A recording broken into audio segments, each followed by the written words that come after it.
Olá, paz do Senhor para todos, seja bem-vindo mais uma vez aqui ao canal Voz Clamando do Deserto e a mais uma programação. Fique conosco, tá bom? Até o fim. Se você não for cadastrado, se cadastre, faça parte desta família, que é a família do canal aqui, a Voz Clamando do Deserto.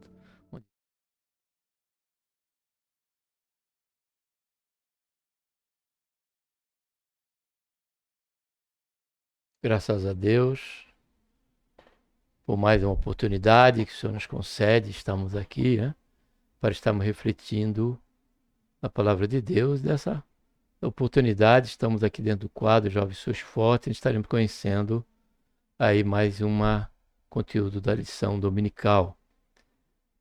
A paz do Senhor para todos, sejam bem-vindos aqui ao canal, né? A Ele seja a honra, a glória e o louvor, e também a nossa gratidão por tudo quanto o Senhor tem feito em nossas vidas. O tema central de momento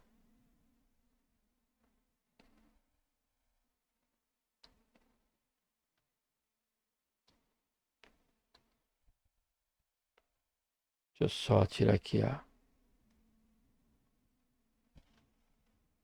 o tema.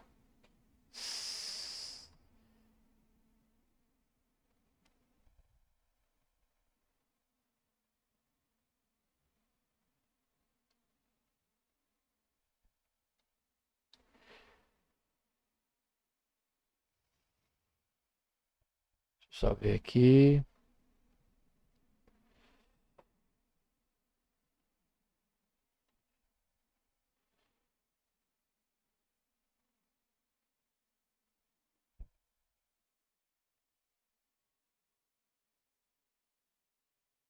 Deixa eu ver aqui novamente.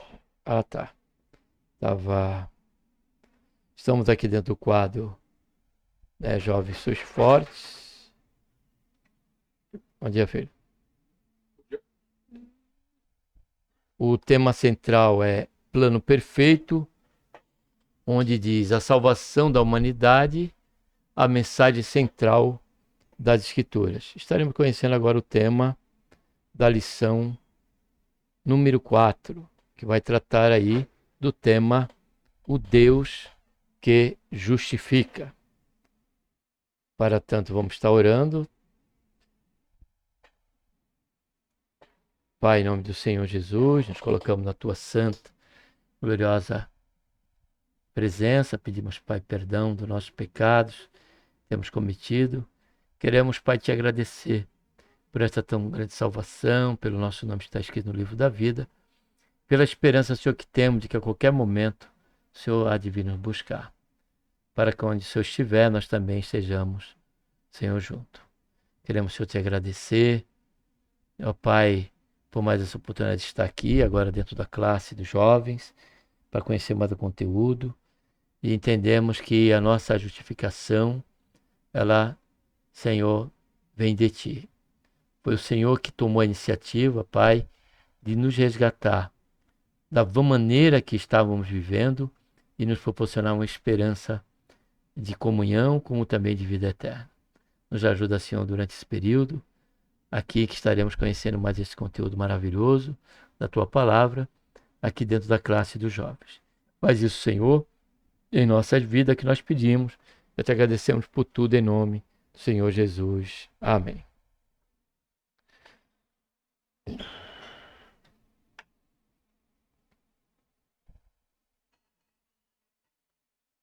Está aqui abrindo o PowerPoint.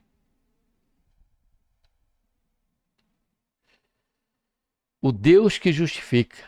Texto principal diz: sendo, pois, olha só, justificado pela fé.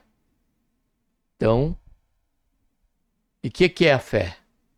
A fé é o firme fundamento daquilo que não se vê e a certeza daquilo que se espera. Tá bom, caro e querido jovem? Então, logo, ela é abstrata, é um ato que, do conhecimento que temos, passamos a viver através desse conhecimento. Então, a fé, a nossa justificação, ela não vem por qualquer mérito, como enganosamente pensava aquele jovem, quando se aproximando do Senhor Jesus, né, perguntou para ele. Ele era rico, tinha uma boa posição, era príncipe, era dono de várias herdades, era rico.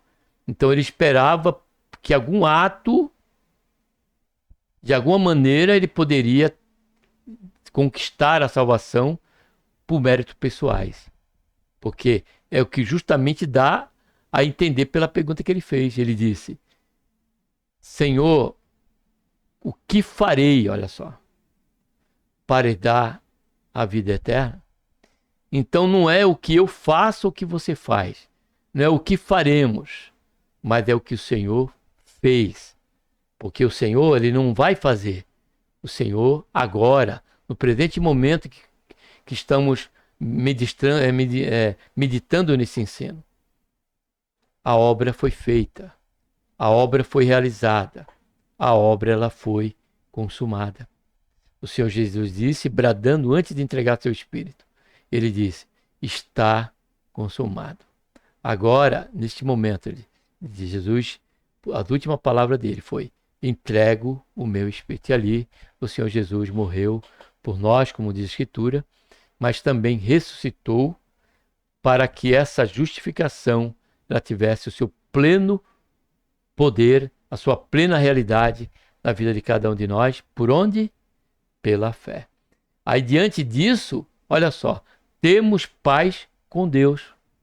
Porque enquanto não temos fé no Senhor Jesus, enquanto não voltamos para Deus pela fé em Jesus Cristo, o temor ele vai existir. A culpa estará inerente em nossa consciência.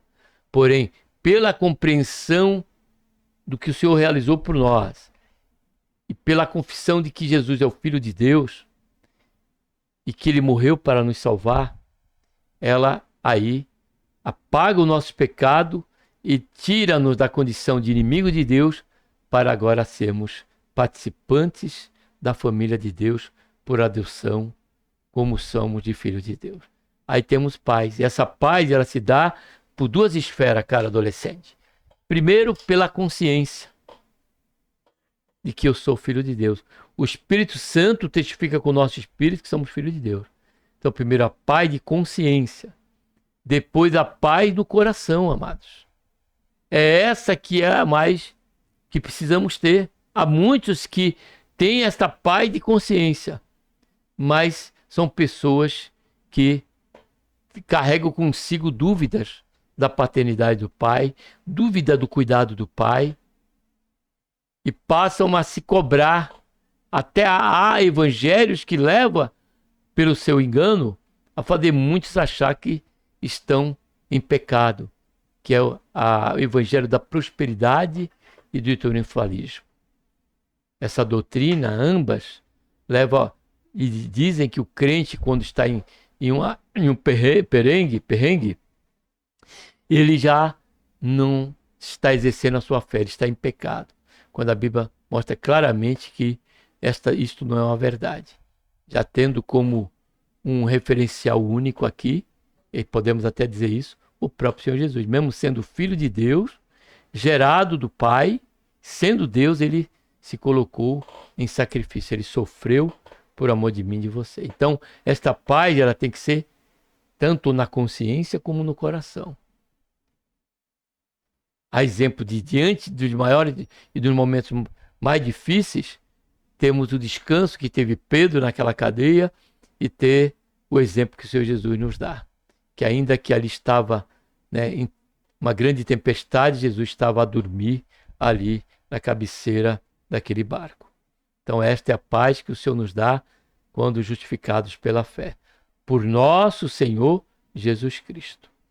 Resumo da lição: o jovem cristão que entende a realidade da justificação pela fé vive com ousadia, gratidão, agora que importante, e santidade, sabendo que foi perdoado, regenerado e capacitado para vencer em Cristo. Então você, caro jovem, já não pode viver sob os deleites, e os desejos da sua mocidade, como outrora. Estavam totalmente desassociados, da vontade de Deus. Você até praticou, você até vivia, mas estava dentro do campo da vontade permissiva de Deus. Deus permitiu, mas não era a vontade perfeita de Deus. A vontade perfeita de Deus é que você viesse a ter como você está agora, tendo um encontro com o Senhor Jesus e vivendo em gratidão a esta salvação e sobre o compromisso e o entendimento e o compromisso, né, de que agora os teus passos têm que revelar Deus. Os teus passos têm que ser passos, né, que levem e que demonstrem jovens comprometidos, separados para Deus. Isso fala da santificação. Texto bíblico, né, como base, Romanos 4, de 1 a 8. Que diremos, pois, ter alcançado Abraão, nosso pai, segundo a carne? Porque se Abraão foi justificado pelas obras, tem que se gloriar, mas não diante de Deus. Pois, que diz a Escritura? Creu Abraão em Deus, e isso lhe foi imputado como justiça. Então, antes de Abraão fosse até mesmo testado por Deus para oferecer o seu filho Isaque em sacrifício, e ele fez isso por fé, até mesmo antes disso ele já tinha a fé, né, morando, né, no seu coração. Porque diz a Escritura, creu Abraão em Deus e isso foi imputado como justiça. Ora, aquele que faz qualquer obra não lhe é imputado o galardão segundo a graça, mas segundo a dívida. Ou seja, se nós cremos em Jesus porque por aquilo que faço, então não é graça, é mérito, né? Assim, mas aquele que não pratica, porém crê naquele que justifica o ímpio, a sua fé lhe é imputada como justiça. Assim também Davi declara, bem-aventurado o homem a que Deus imputa a justiça sem a obra, dizendo, bem-aventurado aquele cuja maldade são perdoadas, cujos pecados são cobertos. Fala do Salmo 32, né? Bem-aventurado o homem a quem o Senhor não imputa pecado. Então, essa é a bem-aventurança.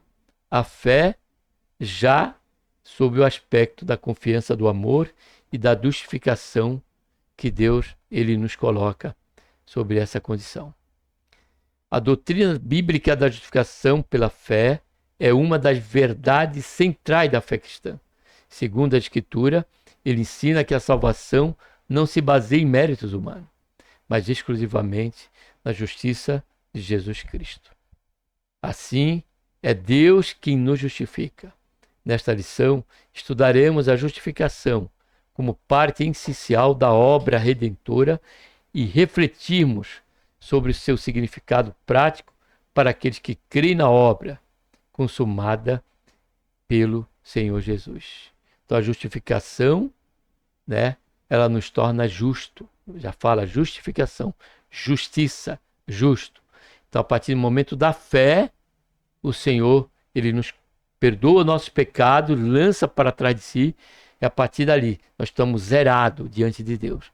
Estamos como uma folha em branco, sendo justo, não tendo qualquer mais pecado diante de Deus por conta dos méritos do sangue derramado ali na cruz do Calvário.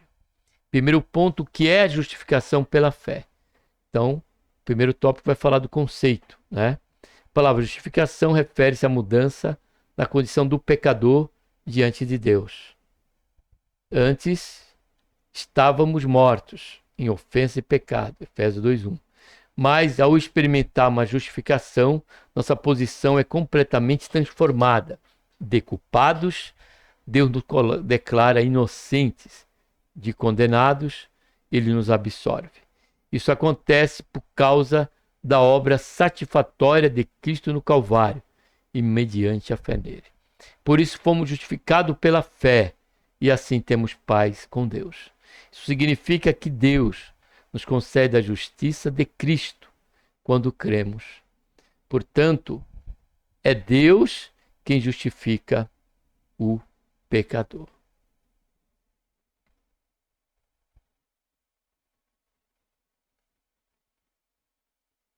Se eu não me engano, deixa eu ver se eu consigo achar aqui. Se eu não me engano, 2 Coríntios 1:8 é 2:8. Deixa eu ver se é 1:8. Então é 2:8.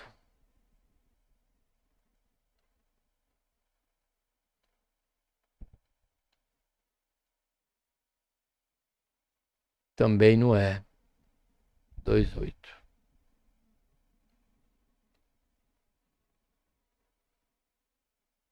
Deixa eu ver aqui rapidinho.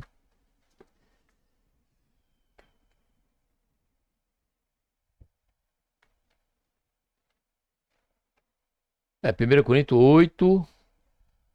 8:6. Primeiro, 2 Coríntios, 1 Coríntios 8:6. Vamos ver se é isso aí.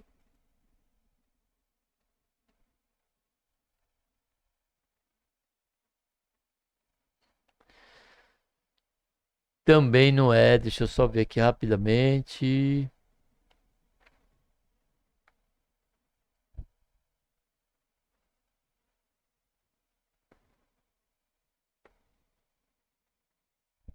Segunda Coríntios 5:21. 5:21. Olha só, esse aqui mesmo, ó. Aquele que não conheceu o pecado, falando de Jesus, Deus o fez pecado por nós. Olha só. Para que nele, em quem? Jesus, fôssemos feito justiça de Deus. Então, justificados, reconciliados pelo Senhor ali, né? Nesse ato. Aí diz aqui, mas quando cremos em Cristo e em sua obra consumada no Calvário, nossa condição humana é transformada diante de Deus. Na regeneração, a nossa vida interior é profundamente restaurada. Na justificação, nossa posição diante de Deus é completamente alterada. Como declaramos Romano 8, nenhuma condenação há para os que estão em Cristo Jesus. Agora, nenhuma condenação há. Assim, Deus olha para nós e sob o seu olhar está a justiça do Filho de Deus, seu Filho. Está a justiça do seu Filho, Jesus Cristo. Isso é a graça de Deus em ação em nossas vidas. Terceiro tópico, melhor dizendo, do primeiro ponto, uma experiência real. A doutrina da justificação não é apenas uma teoria, mas uma experiência real. Quando você compreende que foi justificado pela fé, passa a viver com uma nova identidade, tanto psicológica, no tocante às emoções e à personalidade, quanto espiritual. Não há razão para viver como alguém condenado. Não há por que carregar a culpa que o pecado colocou sobre nós. A justificação pela fé encoraja você a viver como alguém perdoado, aceite e capacitado para servir a Deus no poder do Espírito Santo. Portanto, se você crê em Cristo e em sua obra consumada no Calvário, viva com gratidão e ousadia, sabendo que a sua culpa foi retirada e pela graça Deus o aceitou. Por isso, não aceite viver como alguém condenado, mas alegre-se por ser justificado e amado. Viva essa verdade com fé e esperança. Segundo ponto, Deus justificou Abraão, a exemplo do pai da fé. Então, Paulo traz a alegoria ali, né, da escritura, da situação de Abraão, para comprovar a questão da justificação pela fé e não pelas obras. Ainda que Abraão, né, ofereceu Isaque em obediência ao que Deus disse a ele, antes a isso, ele já creu em Deus. Foi justificado pela fé, antes da obra. Então nós cremos em Cristo Jesus e na obra do Calvário, a partir daí é que vem, é que parte as obras. A partir desse momento, nós passamos, né, a fazer a obra. Então nós operamos a boa obra em virtude da salvação. Nós não operamos a boa obra para a salvação, mas por conta da salvação é que nós obramos em justiça e em amor. O exemplo do pai da fé. Em Romanos 4:1-8, o apóstolo Paulo usa o exemplo de Abraão para ensinar a doutrina da justificação pela fé. O texto implica que, muito antes da lei ser dada, Abraão já havia crido em Deus. Por causa dessa fé, Deus declarou justo. E isso mostra que o ensino bíblico de ser salvo pela fé não começou no Novo Testamento. Desde o Antigo Testamento, Deus já estava revelando que o caminho da salvação não depende do que fazemos, mas da fé nele. Abraão não foi escolhido por merecimento, mas porque confiou em Deus. Nesse contexto, a fé ocupa um lugar central do plano divino da salvação. Deixa eu só ver aqui.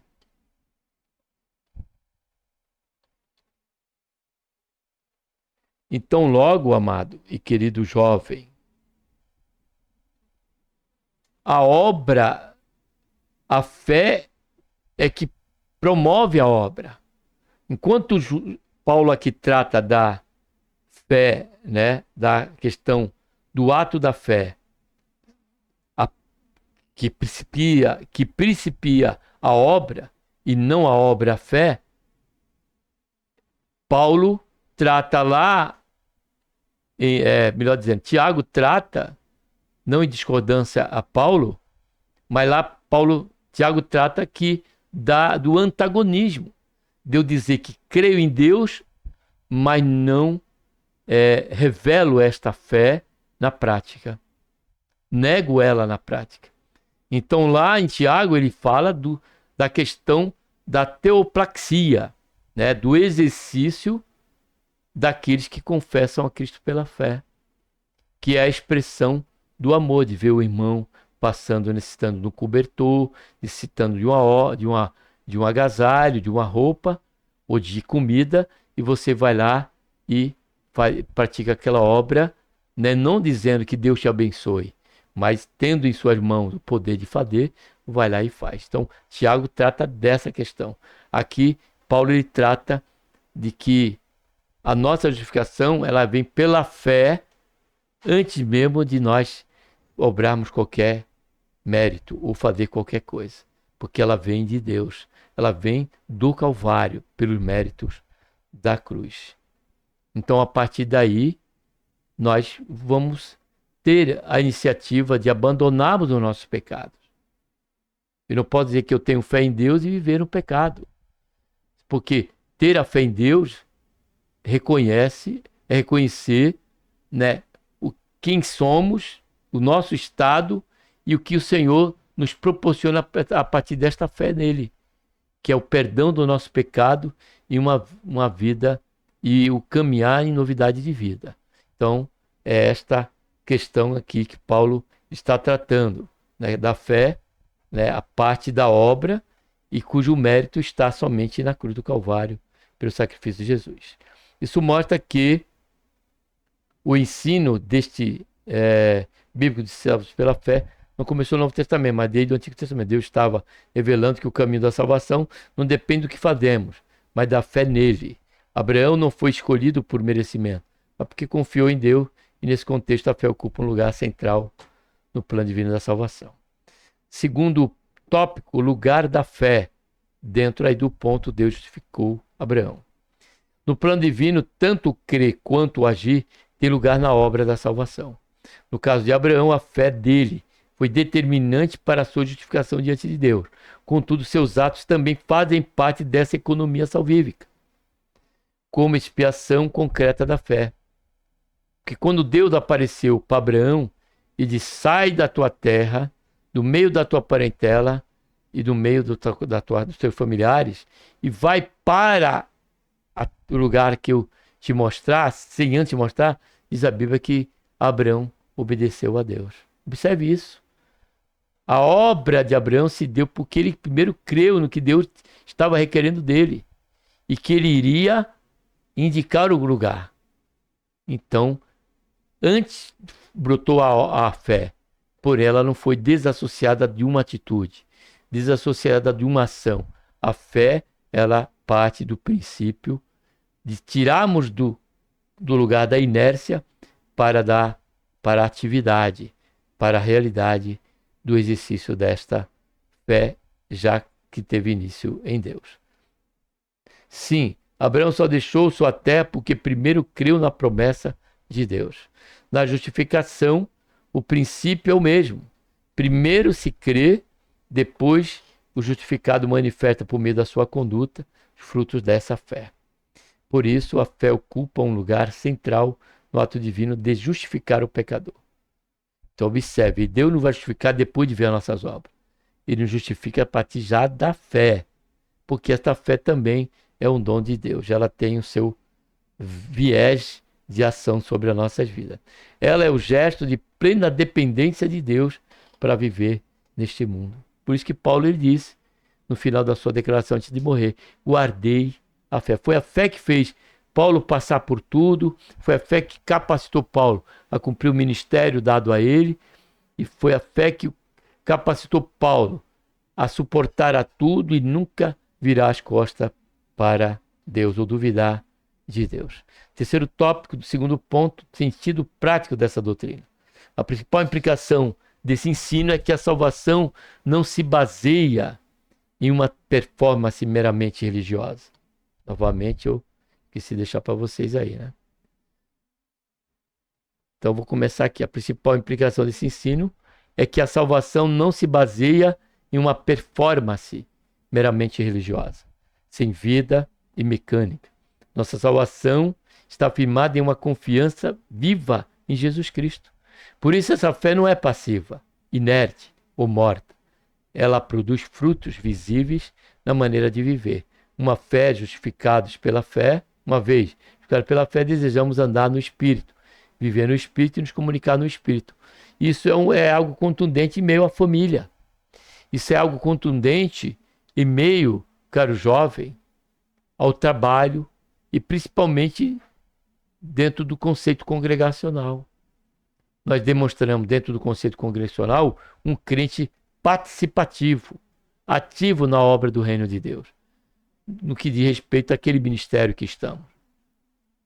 Esta é a obra dentro do congregar.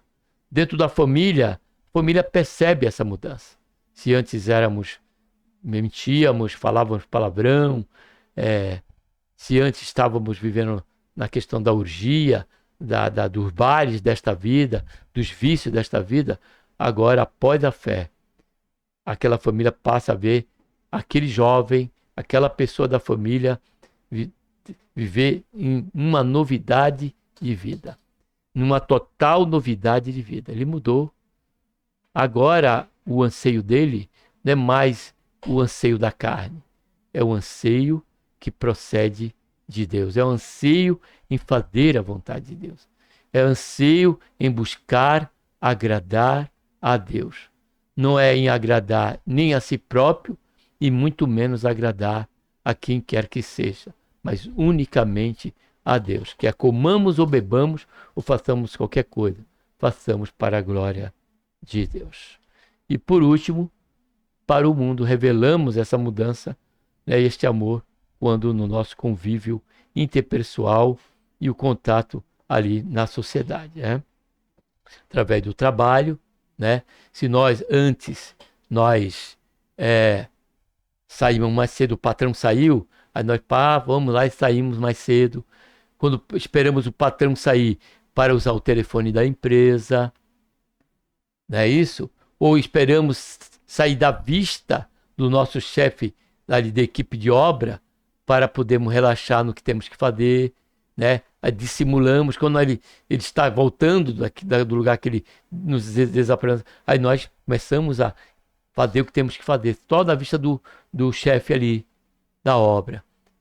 Então, isso é antes de Cristo, isso é antes da conversão, mas já convertidos pela fé, justificados por Deus, a nossa atitude no trabalho será diferente. Nós prezaremos por chegar no horário, prezaremos para cumprir o horário, prezaremos por estar disposto em fazer hora extra, se necessário for, em benefício da empresa. Teremos a mesma dinâmica dentro do nosso trabalho, seja à vista do chefe ou fora da vista dele. Tudo isso é algo que testemunharemos para aqueles que conheciam até mesmo nós. Antes nós praticávamos o que era errado. Estávamos na roda, com piadas imundas, piadas pervertidas. Agora, em Cristo, você já não é a mesma pessoa. E todos naquele trabalho vão ver isso. Não numa forma farisaica, mas numa forma real, e expressaremos nosso amor, nosso interesse em levar também aqueles a esta mesma compreensão deste amor e dessa salvação, que implicará também na vida daquele nosso colega de serviço, de uma nova vida em Cristo Jesus. Por isso é uma bênção viver uma vida santa, a partir do encontro real com Deus mediante a fé em Cristo.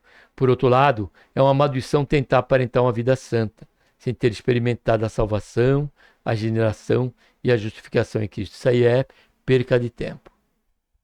Podemos ter uma Bíblia debaixo do braço, podemos se preocupar como convém a determinada questão de como nos vestimos e nos portamos, né, diante da sociedade, diante do trabalho, né? Isso não terá qualquer valia se citarmos versículo bíblico entre os colegas de trabalho, se não externamos na prática essa verdade.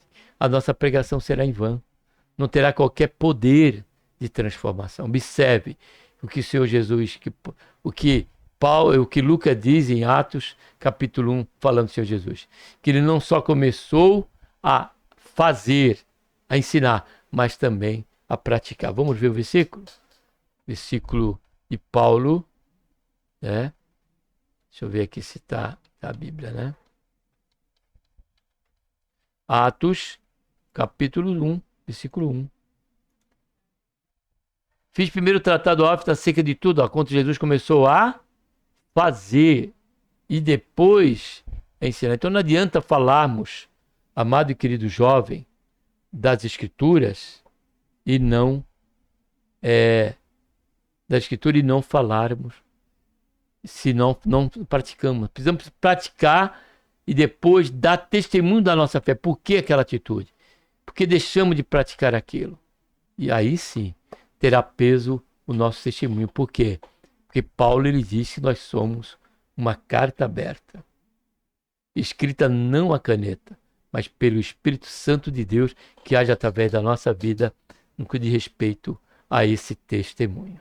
Louvado seja e engrandecido seja o nome santo do Senhor. Por isso é uma bênção viver uma vida santa a partir de encontrar com Deus mediante a fé em Cristo. Por outro lado, é uma maldição tentar aparentar uma vida santa sem ter experimentado a salvação. Já lembro. Nesse caso, em vez de uma vida autêntica, o que resta é religiosidade vazia, profanação e auto-engano. Temos vivido uma fé que transforma? Ou só tentamos manter uma fé aparente de fé? Isso aqui, amado e querido jovem, é de suma importância. Porque o profanar aqui, que nós lemos, já começa por nós mesmos. Quando não vivemos a caráter do que conhecemos da palavra de Deus e pela ministração do Espírito Santo em nossas vidas, nós estamos começando a tornar aquilo que para Deus deveria ser santo, que é o quê? A nossa vida. Passamos a torná-lo profano. Um crente que confessa a Cristo, confessa a Deus diante dos homens e vive uma vida dissoluta, ele está profanando em primeiro lugar a sua própria vida, que é o templo de Deus. Observe a seriedade desta verdade. E nem mesmo viver uma religiosidade, porque viver a religiosidade fala de estar no culto, pegar a Bíblia, né? Essa atitude, não, vou para o culto hoje e tal. Ler a Bíblia ali no horário do expediente do almoço, né? Come aquela marmita, depois pega a Bíblia para ler. Isso de nada vale se nós estivermos a partir dali em rodinhas, né, que não devemos ter, né, de perversidade, de escarnecedores. Tudo isso aí será em vão. Estaremos, volto a repetir, tornando profano a nossa própria vida, que é o templo do Espírito Santo de Deus. Vamos prosseguir. Terceiro ponto, o livramento da culpa e das consequências eternas do pecado, dentro do campo da justificação. Primeiro tópico, a justificação traz um grande livramento. A doutrina bíblica da justificação pela fé traz consigo o livramento da condenação eterna da culpa que o pecado impõe sobre a vida humana. Vivemos em um mundo onde não faltam pessoas prontas para acusar, nem circunstâncias arquitetadas pelo inimigo para escravizar nossas vidas. De que maneira? Os vícios, traumas, erros e conflitos familiares. Justamente para nos esvaziar, para colocar em dúvida a nossa questão como crentes diante de Deus. Tudo isso revela situações e ambientes em que o domínio do pecado ainda atua. Mas aqueles que estão em Cristo, uma vez justificados pela fé, já romperam essa amarra e foram completamente libertos para viver a verdadeira liberdade que há em Cristo Jesus, nosso Senhor. Segundo tópico, livres da culpa. Segundo tópico do terceiro ponto, a culpa causada pelo pecado oprime muitas pessoas que vivem aprisionadas no passado, marcadas por palavras ditas e ouvidas em meio a conflitos familiares. Nossa permanência paralisada no presente por causa das acusações relacionadas ao erro cometido na vida. Como é aquele dito que muitos dizem, né? Seja na família ou no trabalho. Ah, isso aí era um pecador, fazia tudo isso, agora está dando uma de santinho, quer dar uma de crente. Isso é o que nós costumamos ouvir, como eu já ouvi. Todos que acabam ouvindo. Porém, a nossa justificação nos faz nos posicionarmos e permanecermos firmes e não desanimarmos na trajetória, ainda que a comitiva dos acusadores se levante contra nós. Como diz Paulo, quem tentará acusação contra os escolhidos de Deus? Se Deus o justifica, quem? Então, descansemos nele, porque é ele que nos justifica. E isso é suficiente. Trata-se de um chamado não para a prática do pecado, mas para o privilégio de viver segundo os propósitos de Deus. Por isso, a culpa não tem mais domínio sobre quem foi justificado. Essa pessoa foi perdoada, liberta, regenerada e declarada justa diante de Deus. Então aqui é importante esse ponto, porque ainda que nós sofremos essa questão da acusação, era santo, fazia isso, agora quer dar uma de santo. O que nós temos que comprovar que realmente Deus operou em nós, que somos salvos e agora vivemos para Deus, é através da nossa vida, essas palavras não terão peso dessa acusação. E não haverá força qualquer uma, porque o que nós declararmos em vida e na prática, né, totalmente mostrará na prática que não há qualquer justificativa ou verdade contra aquelas acusações. Falam mal de nós, mas aqueles que ouvem verão em nós uma vida realmente, né, que comprova que nós poderíamos ser o que éramos, mas não somos mais. Somos agora novas criaturas em Cristo Jesus. Tudo se fez novo e agora obramos para a glória de Deus. Terceiro tópico, o testemunho interior do Espírito Santo. Finalmente, a experiência da justificação pela fé é acompanhada pelo testemunho interior do Espírito Santo. Esse é o primeiro ponto. Esse é o que nos justifica. Essa compreensão e essa voz é que nos dá essa total certeza de que somos de Deus. O jovem que compreende essa realidade espiritual caminha com firmeza, mesmo diante das pressões externas e do inúmero desafio ao longo da jornada cristã. Ele sabe que se é filho de Deus, então também é herdeiro de Deus, co-herdeiro com Cristo. Essa verdade impacta diretamente a nossa identidade como seguidores de Cristo nesse mundo, pois é afirmada em nosso coração pelo próprio Senhor, através do Espírito Santo de Deus. Concluindo, a justificação é o alicerce sobre o qual se edifica toda a vida cristã. Primeira base é essa.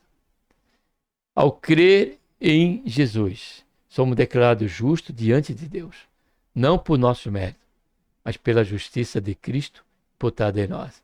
Isso nos dá segurança, paz com Deus e acesso à vida eterna. Creia com todo o seu coração, que você é justificado pela fé. Viva com ousadia e gratidão, sabendo que sua identidade não está no passado que você viveu, mas na nossa posição que você tem em Cristo. E lembre-se, a fé que justifica é também a fé que santifica, sustenta e conduz à vitória. Que Deus, por intermédio de Cristo Jesus, nosso Senhor, nos abençoe e que Deus jamais não permita que qualquer seta do maligno, independente de onde venha nos tirar dessa confiança e dessa verdade bíblica de que nós temos sido e somos justificados por Deus. Somos o que somos pelo que o Senhor fez ali na cruz do Calvário e pelo que Ele passou a operar em nossas vidas. Amém? Que Deus, em Cristo Jesus, nos abençoe e um abraço a todos. Vamos estar orando e depois estaremos encerrando. Pai, em nome do Senhor Jesus, colocamos o Senhor na Tua santa presença, pedimos perdão dos nossos pecados, queremos de antemão, dado o texto, Pai, desta lição conteúdo, agradecemos por tão privilegiada posição, por tão privilegiada garantia que o Senhor tem nos dado pelo precioso sangue de Jesus que foi derramado no Calvário. Justificação essa pela qual a Tua palavra nos diz, através do Paulo, ao Pai, quando diz que o Senhor Jesus cravou ali na cruz do Calvário a cédula que era contrária a todos nós. E ali Ele nos justificou diante do Senhor. Justificação essa plenamente aceita e comprovada pela ressurreição no terceiro dia. E que a sua obra, Pai, foi plausível e agora ela é propícia para cada um de nós. A todos quanto ainda hão de crer no Senhor Jesus, na obra do Calvário. Haverão de alcançar esta mesma condição e posicionamento diante do Senhor, de justo e santo diante do Senhor. Faz isso, ó Pai, é o que nós pedimos, já te agradecemos por tudo. Em nome do Senhor Jesus. Amém. Obrigado por você ter estado conosco até aqui. Que Deus abençoe a todos, a você, a sua casa, a sua família, e que esta meditação venha trazer para você edificação, consolação ou até mesmo a necessidade da exortação. Mas saiba por certo que a palavra do Senhor é boa, perfeita e agradável a todo momento que a ela estivermos a refletir.